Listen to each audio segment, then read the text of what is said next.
हमारी खेती के उत्पादन को भी कम कर दिया गया। ये आबादी जो कम हुई, आक्रांताओं ने ही मारा नहीं, बल्कि भूख से मरे, बीमारी से मरे, तमाम अन्य प्रकार की यातनाओं से मरे। विदेशी दास्ता ऐसे ही होती है।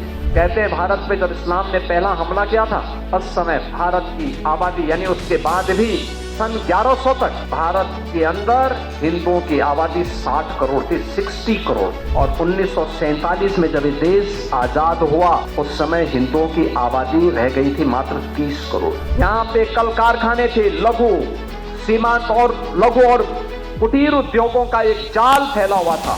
ये भारत की ताकत बनती थी। भारत को उत्पादक देश के रूप में, प्रोडक्शन के रूप में भारत का बेहतरीन उत्पादन दुनिया के मार्केट में छाता था। कहते हैं भारत पे जब इस्लाम ने पहला हमला किया था, उस समय भारत की आबादी यानी उसके बाद भी सन 1100 तक भारत के अंदर हिंदुओं की आबादी 60 करोड़ थी, 60 करोड़। और 1947 में जब ये देश आजाद हुआ, उस समय हिंदुओं की आबादी रह गई थी मात्र 30 करोड़।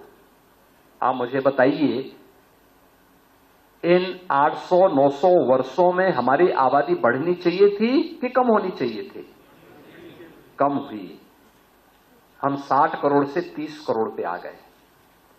यानी आबादी ही नहीं घटी, हमारी खेती के उत्पादन को भी कम कर दिया गया। ये आबादी जो कम हुई, आक्रांताओं ने ही मारा नहीं, बल्कि भूख से मरे, बीमारी से मरे, तमाम अन्य प्रकार की यातनाओं से मरे। विदेशी दास्ता ऐसे ही होती है।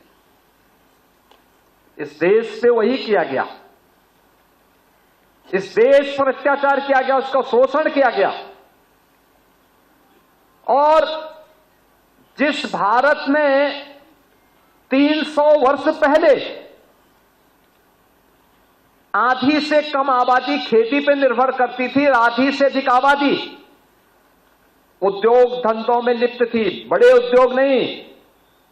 यहां पे कल कारखाने थे, लघु सीमांत और लघु और कुटीर उद्योगों का एक जाल फैला हुआ था।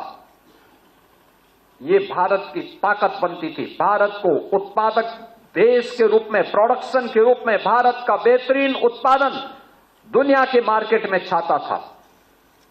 दुनिया का व्यापारी यहां आता था, यहां से लेके जाता था, यहां से व्यापारियों का काफिला अपना सामान पहुंचाता था। क्या नहीं था भारत के पास? सब कुछ तो था।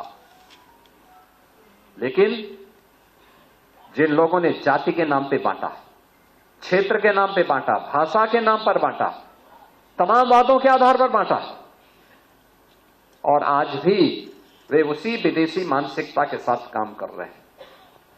समाज को विभाजित कर रहे हैं, विभाजन कर रहे हैं, बांट रहे हैं, काट रहे हैं। वे लोग इस स्वदेशी अभियान में भी तमाम प्रकार की उंगलियां उठाएंगे।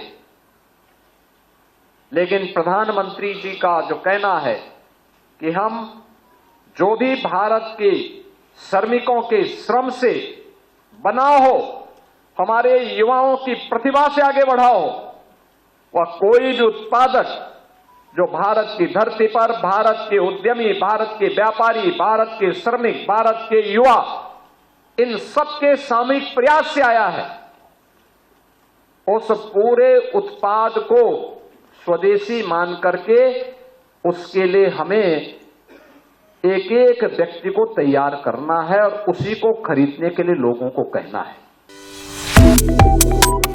Subscribe to One India and never miss an update. Download the One India app now.